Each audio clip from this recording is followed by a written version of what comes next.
¿Qué tal? Buenas noches. Irregularidades en el envío de algunos expedientes de precandidatos a magistrados de la Corte Suprema de Justicia. De eso y más hablamos hoy, a las 8 en punto.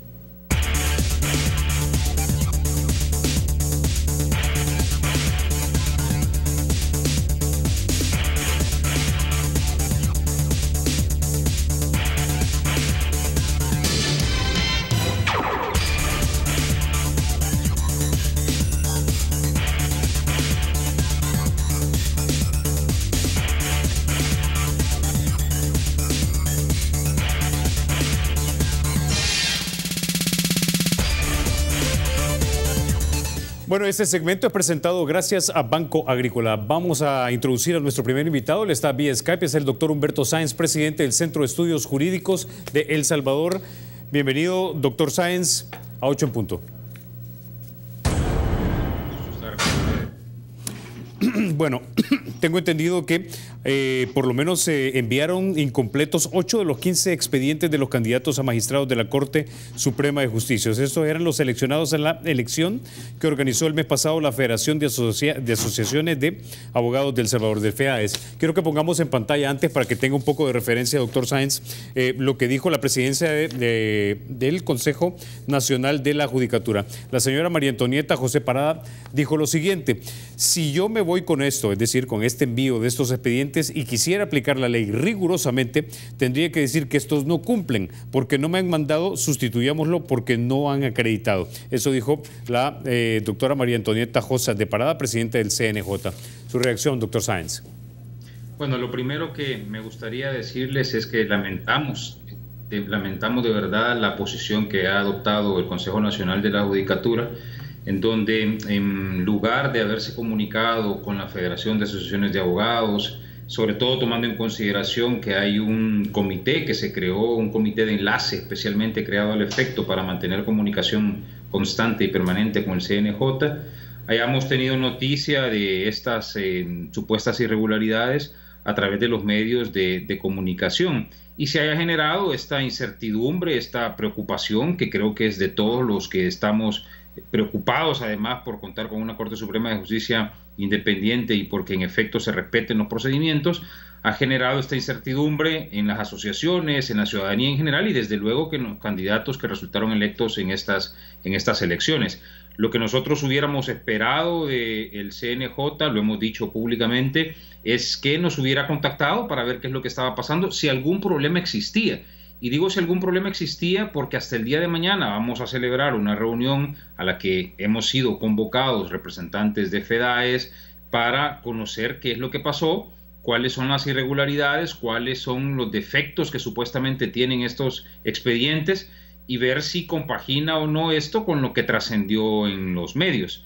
Ahora, lo que trascendió en los medios y lo que después nos enteramos en una comunicación, que es la primera comunicación oficial que tuvimos del CNJ, el día viernes al final de la tarde, es que aparentemente algunos expedientes tenían falencias como de currículum, hojas de vida, currículum vitae, credenciales de abogado, carnet de abogado, los acuerdos de abogado debidamente certificados, en algunos casos parece que hacían falta partidas de nacimiento, en fin.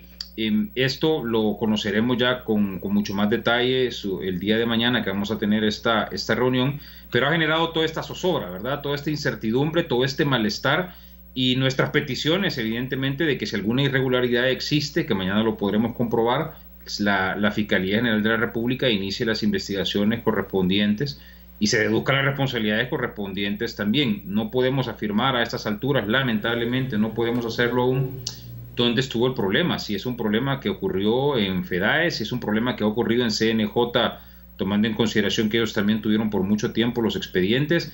Hemos tenido que especular bastante por el mecanismo que utilizó el CNJ para dar a conocer esto, ¿verdad? Utilizar doctor Humberto Sáenz, tengo entendido que usted acaba de mencionar incluso a la Fiscalía General de la República y ahí estamos hablando entonces ya de palabras mayores. ¿Usted cree que hay dolo en esto? Es decir, una intención deliberada de dañar a los candidatos o precandidatos a magistrados.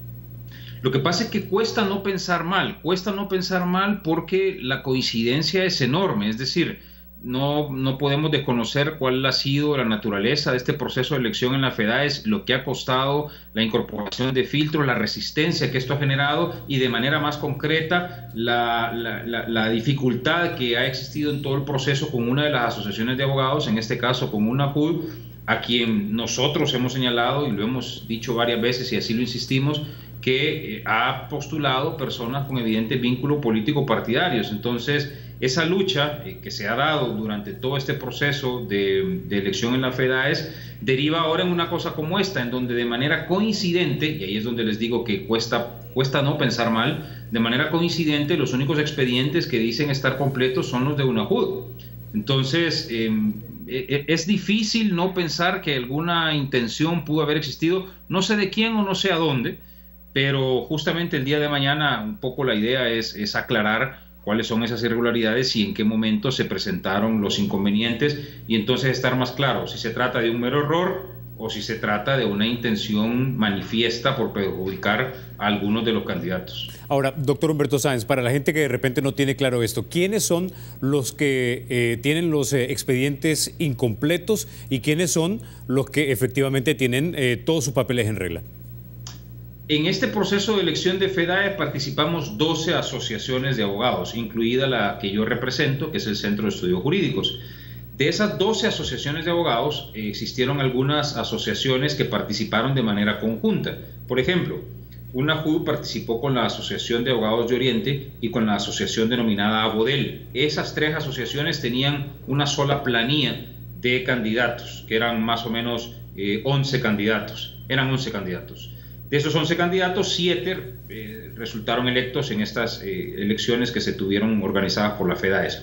Los otros 8 que resultaron electos, porque el número que se manda por parte de la FEDAES al CNJ es de los 15 más votados, los otros 8 pertenecen a las demás asociaciones, incluido el Centro de Estudios Jurídicos, en donde 4 de nuestros 5 candidatos fueron favorecidos por el voto del gremio, y están ahí formando parte de ese listado. Y ahí hay otro par de asociaciones de abogados, de jueces también, que han postulado, cuyos candidatos también obtuvieron el beneplácito del gremio, pero ninguno de esos otros 8 abogados tiene su expediente completo. Los únicos 7 que están completos son los presentados por UNAJUD, ABODEL y la Asociación de Abogados de Oriente, que, como le digo, hizo esta planilla de 11, de los cuales 7 pasaron el filtro de las elecciones. Y doctor Humberto Sáenz, ¿y estos son los abogados, los que tienen el expediente completo, son los que tenían o que ustedes denunciaron en su momento que tenían vínculos partidarios con el partido de gobierno? Concretamente sí, hay 4 personas ahí que tienen evidentes vínculos político-partidarios. Incluso ya hay un ciudadano que ha interpuesto una petición al Consejo Nacional de la Judicatura que tendrá que darle trámite el CNJ y resolver lo que estime apropiado. Pero de esas 7 personas hay 4 con evidentes vínculos que nosotros habíamos señalado desde el principio del proceso. Y entonces nos extraña que, como digo, es muy coincidente que estas sean las personas que dicen tener los expedientes completos y todos los demás algo les hace falta a esos expedientes. Ok, doctor Humberto Sáenz, tengo un minuto, pero quiero hacerle la siguiente pregunta y es, ¿cuál va a ser el siguiente paso dependiendo de los escenarios que me imagino yo ya se plantearon ustedes pueden ser producidos mañana? Bueno, lo más importante es regularizar la situación y digo que esto es lo más importante porque al final de cuentas se trata de personas que presentaron toda su documentación en regla. El Comité Central Electoral de la FEDAES, que fue designado al efecto, verificó, estoy hablando solamente de los requisitos documentales, y todas estas personas, ahí no hubo discusión nunca, todas estas personas completaron su documentación, es decir, llevaron todo esto que ahora se les está exigiendo. Entonces, lo primero que hay que hacer es regularizar esto y si hace falta algún documento, bueno, pues presentarlo o ubicar en dónde es que está. Puede ser que el mismo CNJ lo tenga, puede ser que esté en poder todavía de la Federación de Asociaciones de Abogados. Y número 2, una vez que tengamos claro qué es lo que pasó, o por lo menos tengamos mejor idea de qué es lo que pasó, insistir o no con las autoridades correspondientes para que investiguen y deduzcan responsabilidades. Esto es muy serio como para que se quede a nivel de un chambre, a nivel de corridos de comunicaciones, a nivel de simple y sencillamente filtrar una información. Esto hay que investigarlo y obviamente si hay responsabilidades, pues deducirlas y llegar hasta sus últimas consecuencias. Bueno, muchísimas gracias, doctor Humberto Sáenz, por haber estado esta noche aquí en 8 en Punto. Gracias a ustedes, saludos a todos los que están ahora en el panel. Buenas noches. Bueno, era el doctor Humberto Sáenz, presidente del Centro de Estudios Jurídicos de El Salvador. Vamos a la pausa y ya volvemos.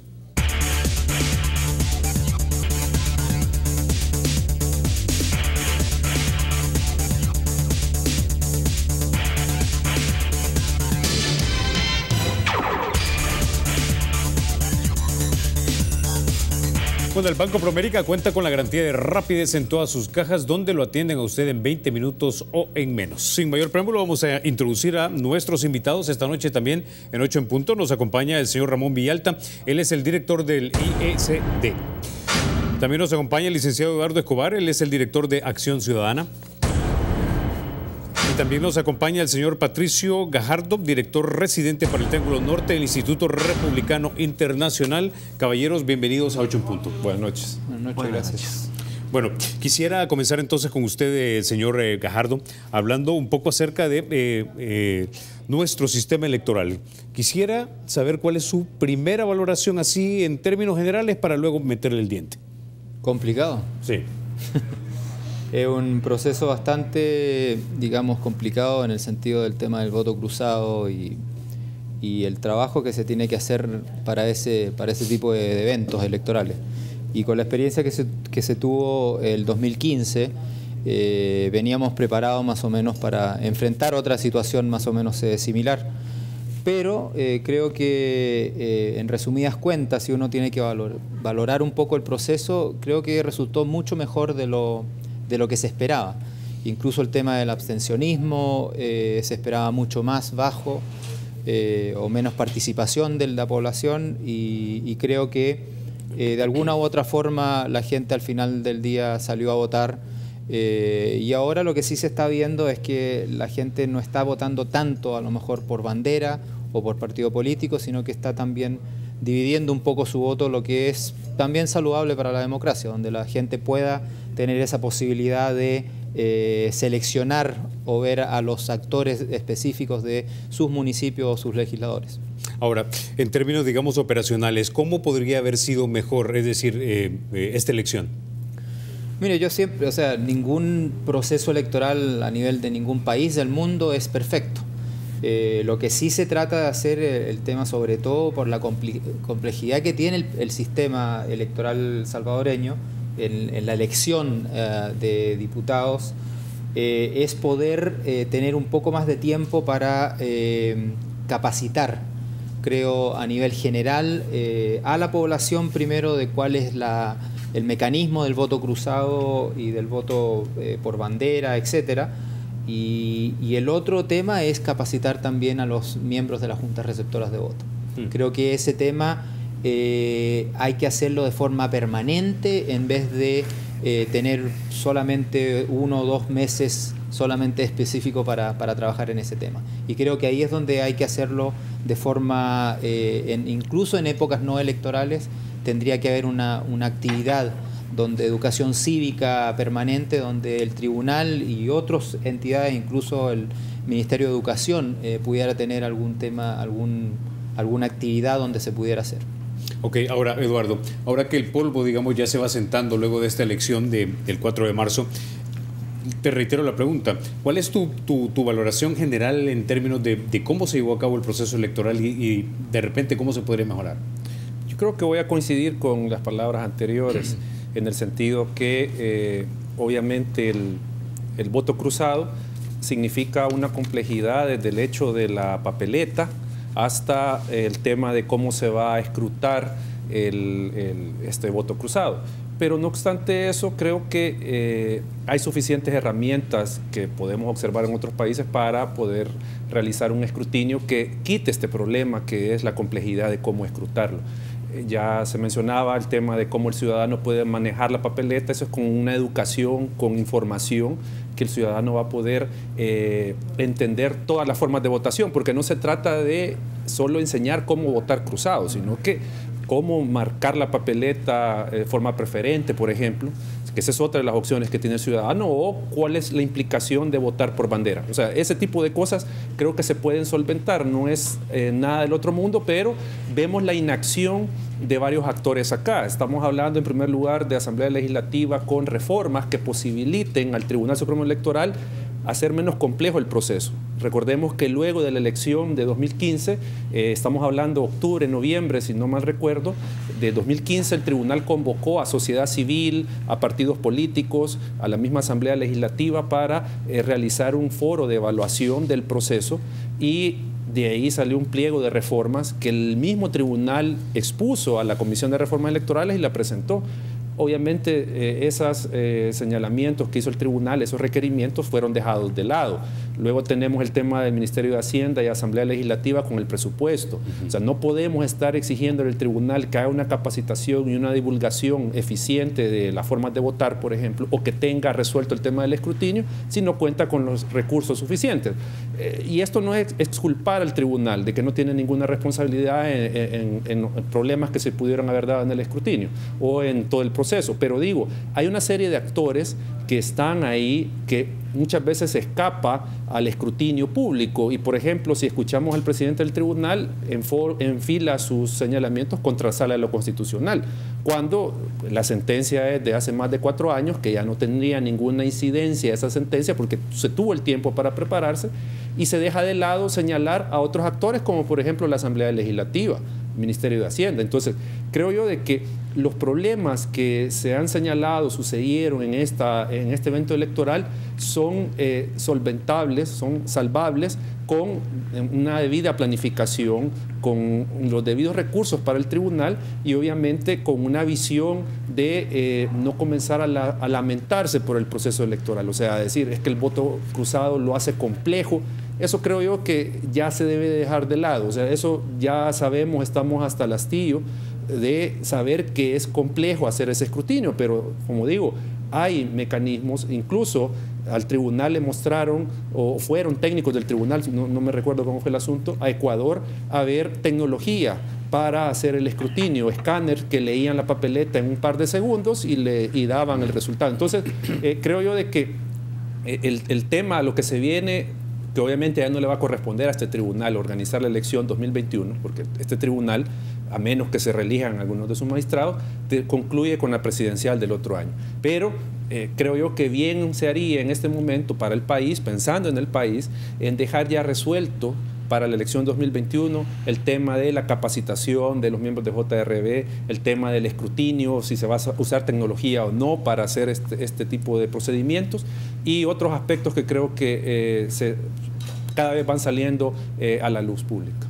Ok, ahora Ramón, da la impresión entonces que en nuestro proceso electoral hay fallos en las diferentes fases, ¿no? Previo al evento, durante el evento y post el evento. Es decir, si no tenés la suficiente cantidad de dinero para capacitar a la gente, obviamente va a fallar algo durante el evento mismo. Pues si luego lo vemos cuando termina la elección y se cierran las urnas, que empezás a ver una serie de, por ejemplo, actas con una gran cantidad de inconsistencias porque la gente tal vez no sabía cómo llenarlas. Y luego, en la parte post, cuando ya estás contando, digamos, las marcas, ¿no podemos conseguir un software que básicamente te pueda contar, digamos, de manera casi automática las marcas preferentes? Es decir, ahora tenemos software de reconocimiento de rostro. Me resulta increíble que no podamos contemplar la posibilidad de hacer esto de tal manera de que tengamos resuelta la elección con todo y lo compleja que dicen que es a las 12 de la noche. Sí. Yo lo que creo que en el fondo ha habido una intencionalidad clara de hacer fracasar la reforma electoral, una reforma que en buena medida ha venido a aumentar el poder de la ciudadanía, el poder de elegir, el poder de decidir. Y una reforma que busca ciudadanizar el sistema electoral, garantizando que los organismos electorales se puedan integrar de manera que no respondan a los intereses partidarios y más bien respondan al interés y a salvaguardar el voto popular.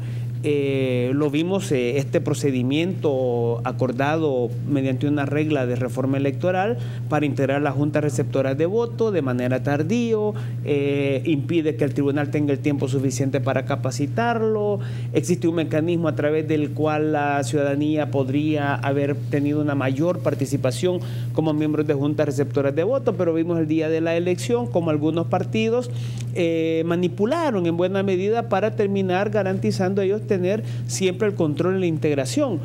Hemos visto cómo la demanda que nosotros hicimos desde hace muchos meses para que se dotara justamente de una tecnología básica para poder llevar adelante un escrutinio. El tribunal terminó contratando a Smartmatic con el propósito de que elaborara, diseñara una herramienta que facilitara el conteo de los votos en las mesas. Sin embargo, modificaron el contrato finalmente para que hiciera una tarea para la cual no había sido contratado, que creo que también hay cosas que hay que revisar de manera administrativa y obviamente el voto cruzado, que es lo que más puede complicar al momento de hacer el conteo o el escrutinio preliminar, tanto en las juntas receptoras de voto como en el proceso de consolidación o incluso en el momento del escrutinio final.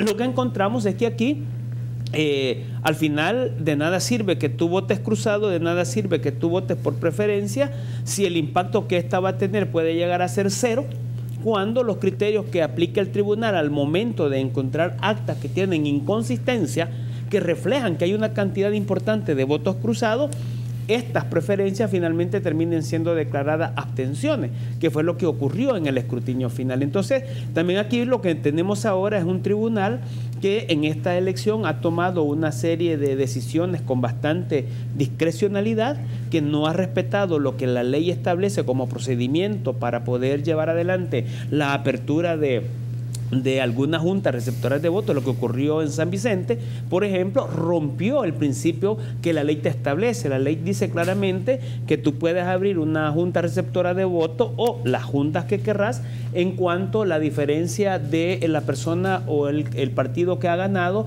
es menor a la cantidad de votos impugnados. En el caso de San Vicente, la diferencia era de 29 y los votos impugnados superaban un poco los 90. Sin embargo, no se abrieron los impugnados, sino que se abrió la totalidad. Vimos el caso del Congo, donde por una decisión del tribunal se aperturaron todas las juntas receptoras de voto sin que eso fuera a modificar en ningún momento el resultado.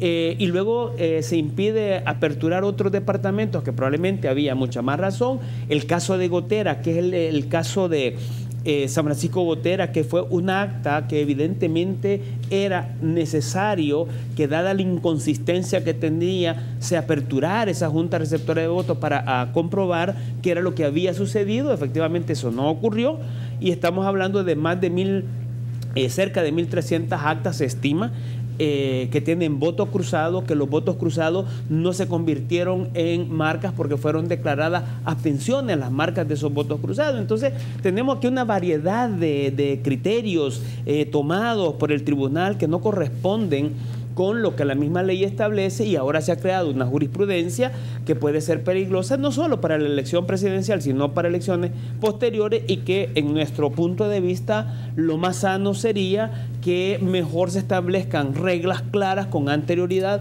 a una elección para evitar que cualquier tribunal venga y esté tomando decisiones de forma discrecional. Pregunta, ¿por qué sería peligroso esta jurisprudencia que se ha creado? Uno, y dos, ¿usted está satisfecho con el rol que jugaron los magistrados del Tribunal Supremo Electoral? Ellos han recibido muchísimas críticas, entre ellos quizás una de las más notables, la del presidente de la Asamblea Legislativa, que incluso, si por él fuera, impulsaría la destitución de estos magistrados.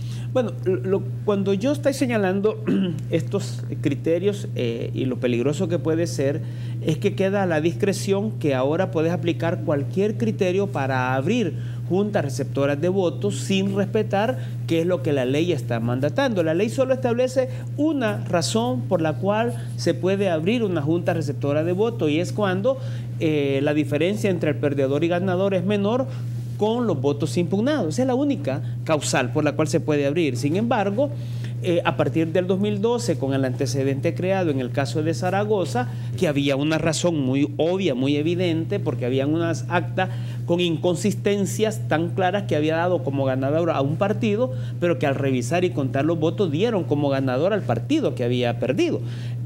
Obviamente, esa jurisprudencia abrió un poco a utilizar otro tipo de criterios, que es lo que ahora se ha utilizado, y tú no puedes dejar abierto, porque entonces aquí se puede abrir cualquier junta receptora de votos y respetando la voluntad popular e irrespetando la autoridad que se le otorga a una junta receptora de votos y la estructura organizacional que tiene un carácter jurisdiccional, porque lo que finalmente una JRB toma como decisión y lo traslada a un acta, eso debe de ser respetado y no se puede estar manipulando ninguna decisión. Pero ahora vimos que el tribunal irrespetó las juntas electorales departamentales, irrespetó las juntas receptoras de voto, no respetó lo que estaba consignado, y esos criterios no se pueden seguir tomando de esa manera. A eso nos referimos con que puede ser peligroso para las elecciones posteriores y que lo más sano sería que se establezcan mejor reglas claras sobre las cuales sí se pueden abrir o no abrir juntas receptoras de voto. Que estuviera explícito en la ley básicamente las razones por las cuales se pueden efectuar ese tipo de... Tú no puedes declarar un acta a cero, por ejemplo. La segunda parte de mi pregunta, ¿cómo evalúa entonces usted a los magistrados? Bueno, yo creo que los magistrados desde el año 2015 han mostrado bastantes deficiencias en la administración. Creo que no solo en la administración del evento electoral, sino en la misma aplicación de la parte jurisdiccional y en la parte administrativa de los procedimientos de contratación. Creo que es importante, que debería de haber una revisión. Yo llamaría todavía a organismos internacionales que aún no han concluido con su etapa de observación, que debería de haber una auditoría de sistema para determinar exactamente qué es lo que ocurrió, pero no solo con el caso de Smartmatic, es que también hay que hacer una revisión de lo que sucedió con el caso AWeb, si efectivamente todo el mundo escuchaba acerca de que iba a haber un doble conteo de votos, un doble sistema que iba a procesar votos, pero eso no ocurrió, no sucedió así. ¿Qué es lo que pasó? Yo creo que en esta parte sí es importante todavía llamar a que es necesario que haya una auditoría. En ese sentido, yo sí creo que los magistrados han quedado debiendo bastante en esta elección, especialmente porque para mí se ha irrespetado en buena medida la voluntad popular expresada en la urna a partir de que se han declarado abstenciones de muchos votos. Yo he señalado, yo voté cruzado, por ejemplo, y yo sí tendría interés de saber si mi voto cruzado finalmente fue consignado como voto cruzado y si tuvo algún valor en las marcas que yo di de mis preferencias por los candidatos por los cuales voté. Y así deben de estar muchas personas si su voto fue finalmente declarado una abstención. Cuando se violenta en buena medida esa voluntad, yo sí creo que hay que hacer un cuestionamiento muy serio, muy directo al órgano electoral, porque está, digamos, infringiendo en buena medida la misma ley electoral. Ok, como decía, nos vamos a quedar, vámonos a la pausa. Cuando regresemos vamos a ver qué tan complejo realmente es nuestro sistema electoral. Ya volvemos.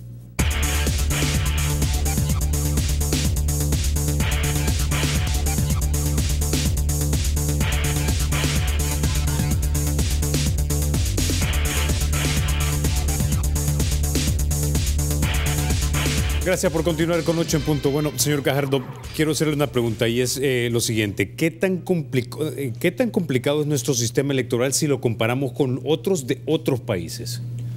Mira, aquí se ha hablado mucho el tema de que es el más complicado del mundo. Se hablaba mucho de eso antes de la elección y todo eso. Yo creo que, como lo decía Eduardo, creo que el tema es, hay que olvidarse un poco de la complejidad, de la complejidad del proceso, sino que hay que educar el proceso. Si ya tomaron la decisión de hacerlo de esa forma, hay que entonces ponerse en una campaña donde la gente conozca más del proceso. Y sí es complicado en el sentido si tú lo empiezas a comparar con los sistemas preferenciales o de preferentes de Perú, de República Dominicana, de Brasil, etcétera.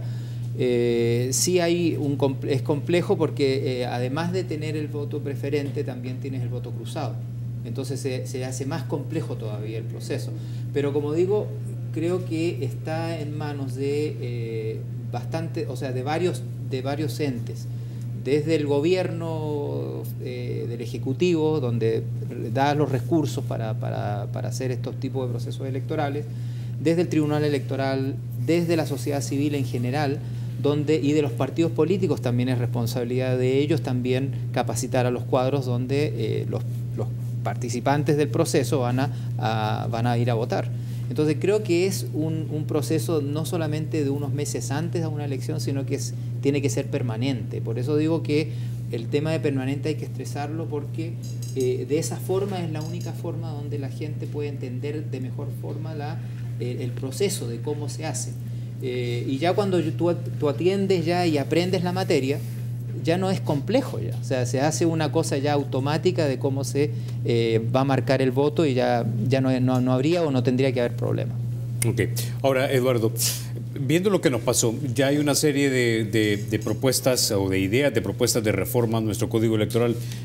Ya hablamos de una que era básicamente la de las causales para poder abrir las urnas y recontar los votos, ¿no? De tal manera de que no me esté inventando yo criterios de cuándo abrir la urna dependiendo de lo que está pasando el propio día de elección o los días siguientes cuando ya se está realizando el escrutinio, ¿no? Pero otro de esto es, y esto es una propuesta que aparentemente quiere impulsar Fusades, y es la siguiente: reformar el Código Electoral específicamente donde se establecen los requisitos para que los ciudadanos formen parte de las juntas electorales, ya sea municipales, departamentales o juntas receptoras de voto.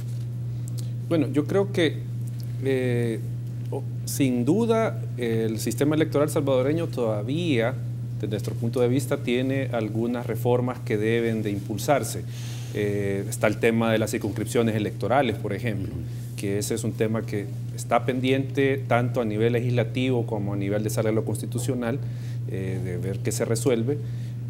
Y en temas más, si se quiere, operativos como esta reforma, habría que ver la viabilidad y factibilidad de aplicarlas, pero creo yo que el tema acá es, y eso ya lo decía el licenciado Villalta, la guía de la reforma electoral que hemos impulsado a muchas organizaciones va en el sentido de cómo democratizamos más el proceso, cómo modernizamos el proceso electoral y el sistema de partidos y el sistema electoral, y cómo le damos o le reconocemos ese poder al ciudadano como el verdadero actor de la democracia, como el centro del hacer del Estado, y obviamente reconociéndole a plenitud sus derechos políticos, porque ese es el tema y ese es el cuestionamiento que, al menos desde mi punto de vista, siempre le voy a hacer al FMLN. Las reformas se hicieron para darle más poder al ciudadano, reconocerle su derecho fundamental a elegir a sus gobernantes. Para eso se hizo la reforma, para eso la impulsamos, no para afectar el sistema de partidos. Entonces, en esa medida, creo yo de que, y aquí de nuevo hago el llamado al Tribunal Supremo Electoral que convoque a un foro a todos los actores que tenemos algo que opinar sobre el proceso electoral, para de alguna otra manera plantear de nuevo reformas, porque creo que de tanto insistir tiene que de alguna manera cuajar algo, en el buen sentido de la palabra, ¿verdad? De que el legislador entienda que tenemos todavía un proceso electoral arcaico, porque todavía lo tenemos así. O sea, si uno revisa la experiencia de México con la ciudadanización, yo sé que tiene años la ciudadanización en México de los organismos electorales temporales, pero es una cuestión que no, no genera mayor problema.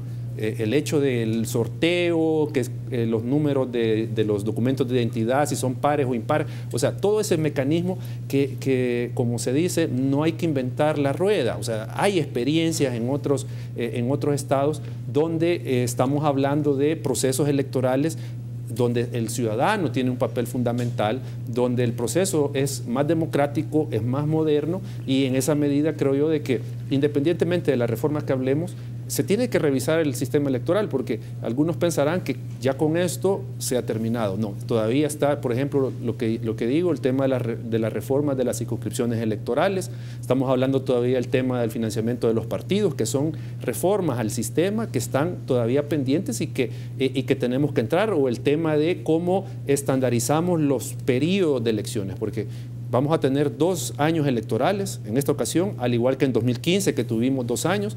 Vamos a 2021 con solo una elección y de nuevo regresamos a esta etapa donde tenemos elecciones. Ahora, pero realistamente, ¿esto realmente lo podremos hacer en esta próxima sesión legislativa o no? Porque da la impresión que hablamos de estas reformas, por ejemplo, la que estábamos hablando acerca de la capacitación de las personas, de tal manera que durante la elección funcione bien y no tengamos inconsistencias sobre cosas que hasta parecen infantiles, ¿no? Y luego el conteo de los votos y de las marcas. Es decir, parece que apenas y estamos en pañales en este punto porque estamos discutiendo reformas que tienen que ver con cuestiones procedimentales para hacer más eficiente la elección. Yo creo que esas procedimentales sí se pueden conseguir. Yo creo que estas sí, y creo que hay un canal ahora que va a haber un diputado que no es de partidos, que puede servir de entrada a este tipo de reformas para que al menos se lleguen a discutir, porque muchas veces hemos intentado mover estas reformas y ningún partido está interesado en dar la iniciativa de ley, por ejemplo. Ahora que hay un diputado que puede ver la necesidad democrática de hacer estas reformas, podrían moverse. Y ya las reformas gruesas que yo mencionaba, de por ejemplo circunscripción, de financiamiento de los partidos, eso obviamente, y perdón lo que voy a decir, pero tendrían que alinearse los planetas para que los partidos lo quieran aprobar. O sea, yo no le veo a la Asamblea Legislativa, a los partidos, voluntad de limitarse más el poder a sus cúpulas, porque algo que decía, agregando a lo que decía el licenciado Villalta, se le dio poder al ciudadano a costa de ¿quién? De las cúpulas de los partidos. Porque con el sistema de lista cerrada y bloqueada, ¿quién elegía a los diputados? Era la cúpula. No habían elecciones internas para decir que la militancia escogía el orden de los candidatos, sino que era la cúpula, ponía esos incondicionales, y todos los partidos, no solo, ponían esos incondicionales, y esos eran los que entraban a la Asamblea Legislativa, independientemente fueran personas impresentables, pero eran diputados. Entonces, ese tipo de reformas, y estas que yo menciono, le darían más poder al ciudadano a costa de los partidos y sus cúpulas. Entonces, lograr eso, por eso digo, tendrían que alinearse los planetas. Muchas veces uno se pone a escuchar experiencias de otros países, por ejemplo en México, cómo se logró la reforma para que el INE tuviera suficiente poder y recursos para fiscalizar las finanzas de los partidos. O sea, uno comienza a ver este tipo de cosas, y en el Triángulo Norte, por ejemplo, el detonante de esta reforma, por ejemplo, en materia de financiamiento de los partidos, han sido las comisiones internacionales que ha impulsado Naciones Unidas, por ejemplo. Que esos han sido, y los casos de corrupción que se han develado, porque en Guatemala el tema del financiamiento de los partidos es la base de todos los casos de corrupción que se han dado allá. Entonces, tendría que pasar algo así, creo yo, o no sé si ni con eso, la clase política salvadoreña va a entrar en razón de que hay que reformar el sistema en muchos aspectos.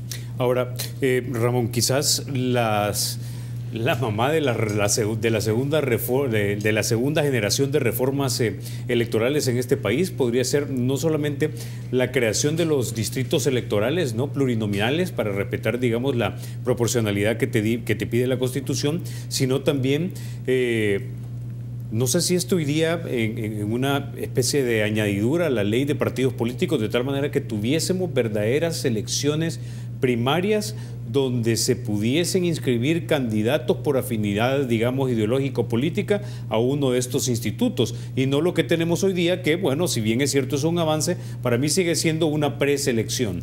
La gente, cuando va a la primaria, simplemente selecciona de lo que ya seleccionaron los que tienen los organismos de dirección de los partidos políticos. Sí. Bueno, yo creo de que de hecho hay otras reformas que vienen a poner un poco más compleja la situación, ¿verdad? En la ley de partidos políticos va a tener que regularse cómo es que va a funcionar la elección de la representación política de los salvadoreños en el exterior, porque ya hay una demanda de inconstitucionalidad que fue resuelta y que efectivamente hay que regular, porque quedó establecido el derecho de postulación que tienen los residentes en el exterior. Luego viene que también deberá de regularse la manera de cómo van a ejercer el derecho al sufragio los residentes en el exterior para las votaciones municipales y legislativas para el 2021. Entonces, aquí vienen otras reformas que probablemente al tribunal le van a complicar un poco mucho más la vida, pero la esencia en esto tiene que remitirnos a que buena parte de esta reforma, que esta diríamos fue una segunda generación de reforma que se da desde el año 2012 prácticamente, pero que es una generación de reforma en la que se da sobre la base de recursos de inconstitucionalidad que organizaciones de sociedad civil que veníamos desde 1994 proponiendo reforma a la Asamblea Legislativa y que desde el 94 hasta el 2011 no se había logrado acuerdo con la Asamblea para impulsar este tipo de reformas, se va por el camino de los recursos de inconstitucionalidad y vos generas un mecanismo de presión para que esta reforma se genere. La queja en el fondo y muchas críticas de expertos internacionales es que lo mejor que le puede ocurrir a un sistema electoral es que la reforma no se dé sobre la base de una presión de una sala de lo constitucional, sino sobre la base de un acuerdo político interpartidario y obviamente un acuerdo con la misma sociedad civil. El problema es que la experiencia a nosotros nos demostró que efectivamente, bueno, ahora que Eduardo responde también a una de tus preguntas, es que es viable, es posible hacer reforma por acuerdo de la misma Asamblea.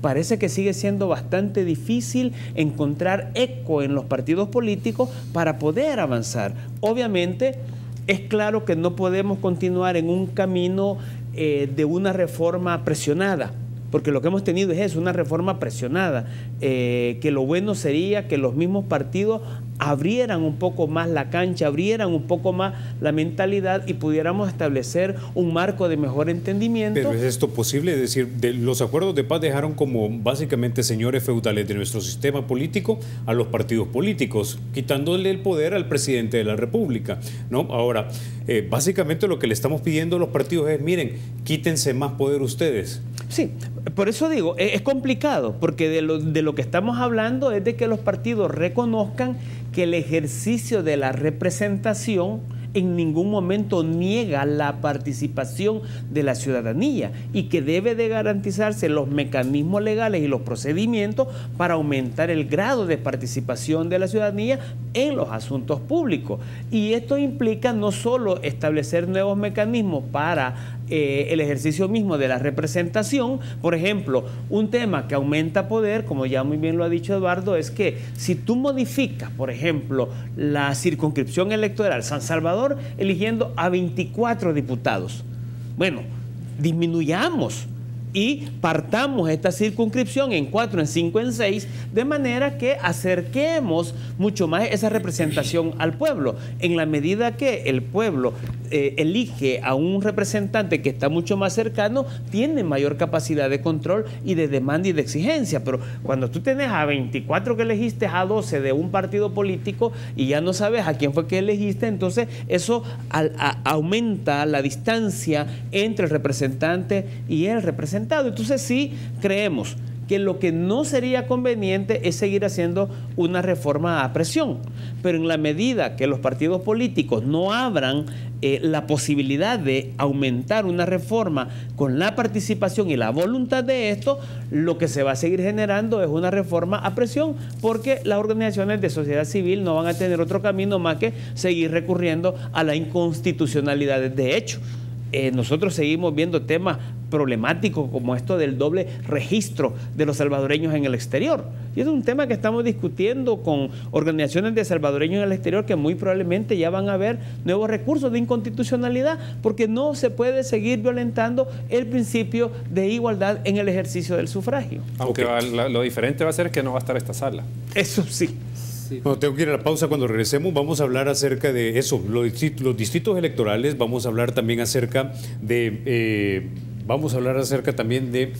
la despartidización de algunos de los organismos. Algunos incluso han mencionado que el Tribunal Supremo Electoral no debería tener representantes de partidos ahí.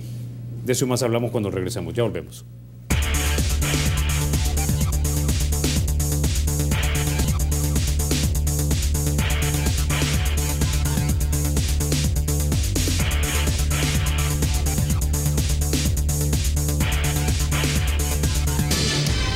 Bueno, Bueno, gracias por continuar con 8 en punto. Bueno, señor Gajardo, nos quedamos entonces en esa segunda ola de reformas electorales en el caso de nuestro país, ¿no? Y es la creación de los distritos electorales. ¿Es esto algo que de repente puede ser el salvavidas de los sistemas políticos actuales o del nuestro, por lo menos, que hay mucha gente desencantada? Mira, yo no creo tanto. O sea, volviendo a lo que estaba mencionando Ramón anteriormente en el tema de los partidos políticos, o sea, ¿cuál es la función al final? Yo personalmente soy un fiel creyente de que tenemos que tener partidos políticos fuertes, ¿ya? Ese es el primer paso de una democracia donde tenga representatividad. Lo malo es que los partidos políticos no han entendido de que la población realmente está pidiendo cosas, que se le den realmente los procesos, digamos, democráticos. Ellos van a ir a votar por un candidato o por candidatos diferentes, pero que esos procesos realmente funcionen. O sea, que el tema de la corrupción sea menor, que hayan procesos donde la población sepa en qué se están gastando sus impuestos, etc. Entonces, volviendo al tema de entonces de que esto es un conjunto de actores los que tienen que ir reformando los procesos. Y cuando tú hablas de primera, segunda, tercera generación de reformas, son procesos de largo plazo. O sea, México lo ha vivido desde los años 90, que han habido diferentes olas de procesos de reformas, porque han ido perfeccionando su mismo sistema. Y eso es lo que puede pasar también acá. O sea, pero el tema es de que la sociedad civil, los partidos políticos, el mismo sector privado también se involucren en estos procesos para poder resolver estos temas.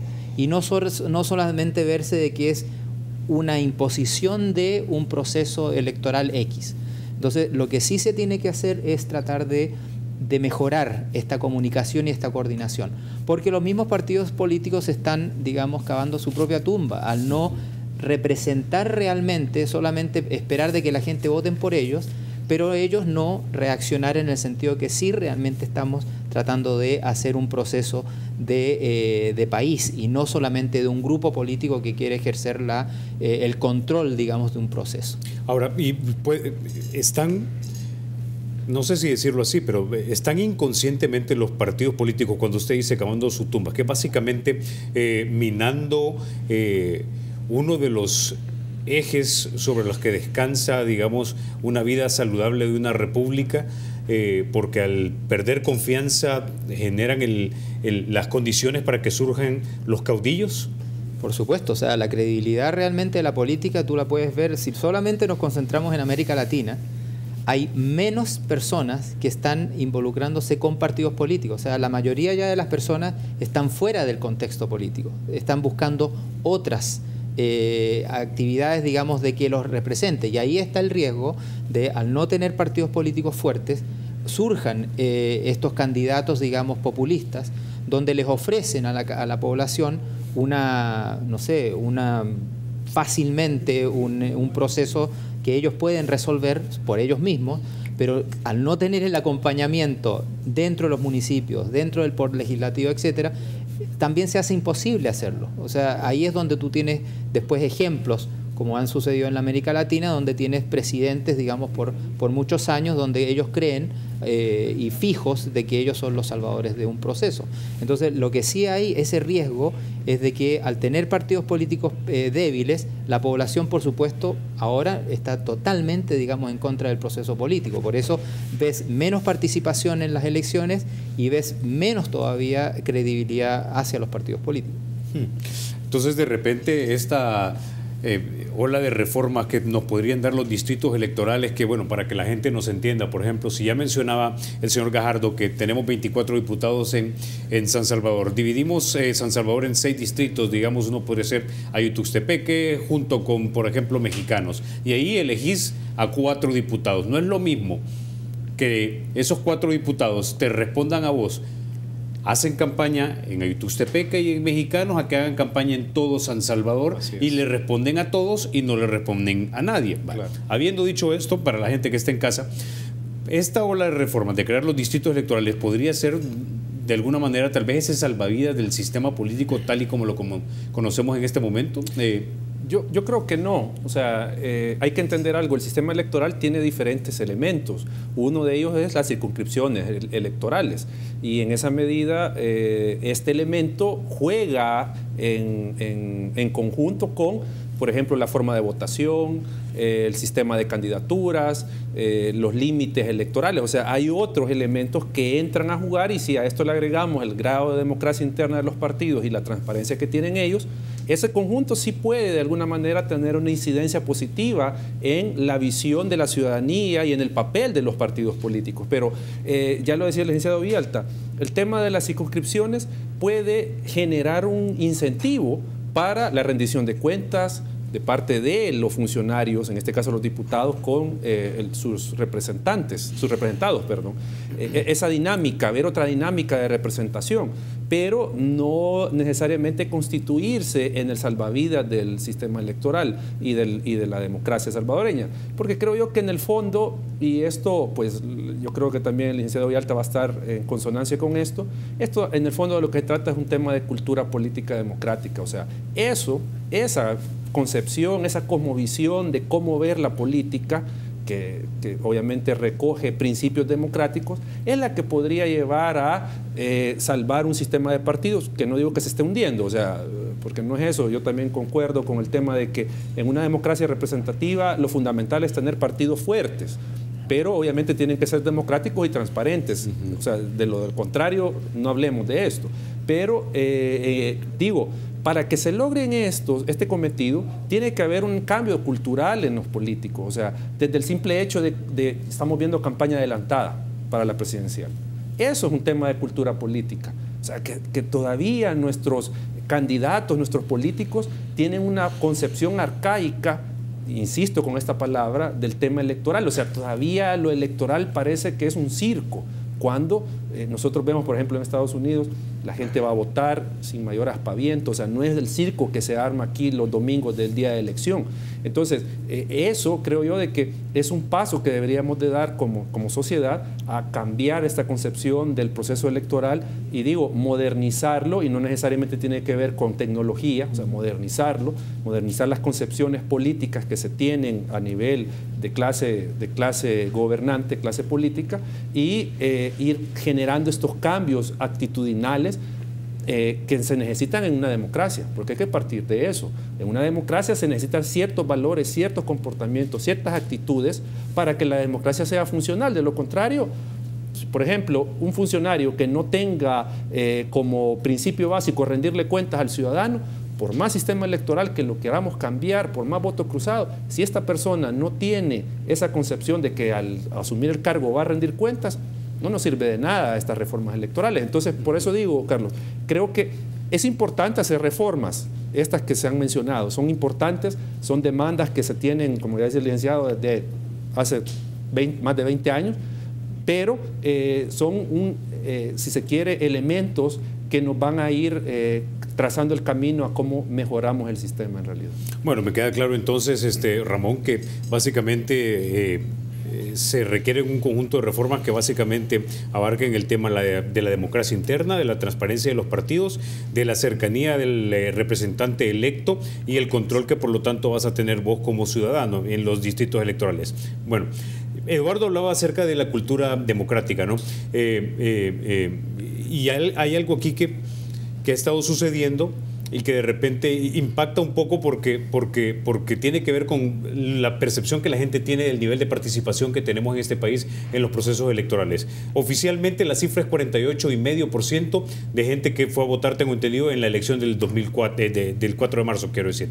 Pero hablábamos hace unos minutos nosotros de que el padrón electoral aparentemente está inflado en unas 600,000 personas, pero esto no quiere decir que si depuráramos esos 600,000, de hecho nuestra cultura democrática digamos que mejora casi de la noche a la mañana porque nos sube la participación entonces en la elección, ¿no? La pregunta es, ¿por qué no hemos depurado? Sí, bueno, yo solo quería muy brevemente referirme a uno de los temas que salió hace un momento, el tema de si están o no en crisis los partidos políticos. Cuando en una elección tú ganas lo que ganas, no importa, el punto es que ganaste bajando el número de votantes con respecto de las elecciones anteriores, eso es un síntoma que algo no muy bueno está sucediendo y que debe de ser una campanada muy fuerte a los partidos para revisar si es que efectivamente están haciendo muy bien o no las cosas. Creo que ese es un tema porque esta elección eso es lo que ha demostrado. No, que han ganado... Yo dije que no están hundidos, o sea... Sí, no, claro, sí. Digo eso nada más porque tú ganas, pero ganaste bajando la votación, ¿verdad? Y todos han ganado algo y algunos mejoraron su votación, pero bueno, los dos grandes por lo menos sí han bajado la votación. No importa la cantidad que bajaron, pero bajaron. Yo creo que el tema claro respecto de cuál es el grado de ausentismo y de participación de la ciudadanía tiene otros factores que uno tiene que verlo. Uno, al compararlo con el registro electoral, obviamente en esta elección uno tiene que comprender que hay problemas de depuración, de actualización del registro electoral, que no se ha hecho. En el tribunal de repente se ha escuchado hablar que puede ser 600,000, la gente de FUSADES habla de 1,000,000 más o menos, que está aumentado el registro electoral, y etcétera, ¿no? Entonces ahí hay un tema delicado que en realidad no solo tiene que ver el Tribunal Supremo Electoral, tiene que ver el sistema de justicia, tiene que ver extranjería, tiene que ver las municipalidades mismas, son otro conjunto de instituciones que hay que resolver un problema de coordinación y de actualización de la información. No puede haber una persona que fue condenada, que ya ahora está libre y que ha sido evidente que muchas personas que estuvieron presas pero que ya no lo están y que ahora han querido ir a ejercer su derecho a votar y no aparecen en el registro electoral. Son temas que obviamente hay que revisarlo, pero también en términos del ausentismo hay que ver en qué medida el ciudadano que no fue a votar también evidencia una manera de participación activa. No va, pero es que, digamos, no va porque no es porque sea indiferente, es porque estoy haciendo una manifestación de rechazo a la misma clase política o al partido político que ha sido de mi simpatía y que hoy no voy a votar por este partido, por mi partido, porque no estoy satisfecho, aunque no vaya a votar por otro, pero no lo voy a hacer. Es una manera activa también de expresar que es muy difícil cuantificar de qué estás hablando en realidad, pero cuando uno revisa los datos históricos y uno dice, bueno, si el FMLN había tenido en las últimas elecciones más de 800,000, 840, 860,000 votantes y ahora llega a 475,000, 500,000, uno dice, bueno, ahí hay 300,000 votos que no se movieron. Y si uno ve, Arena mantenía como 860,000 y llega a 820 por ahí, entonces, bueno, hay 40,000 que tampoco se movieron. Entonces, ¿qué pasó con ese votante? ¿Es un votante que simplemente fue indiferente o que está manifestando una opción de voto? O lo que decía Patricio ahorita, el voto nulo, ¿no? Es una manifestación activa de decir, digamos que ahora aumentó significativamente comparativamente con los años anteriores. Entonces, yo sí creo que hay que entender que hay otros factores, que el ausentismo no hay que verlo únicamente como indiferencia, sino que desde el punto de vista de cultura política también representa una manera de expresión activa en términos del rechazo a la política. Ok. Es la oferta. Y con ese ya nos vamos a quedar. Se nos acabó el tiempo, Eduardo, señor Gajardo, Ramón, gracias por haber estado esta noche aquí en 8 Punto. Gracias. Ustedes, amigos, se quedan con Olimpia 33, Todo Deporte. Soy Carlos Toledo, gracias por vernos. Recuerden, la República es de todos. Hay que cuidarla.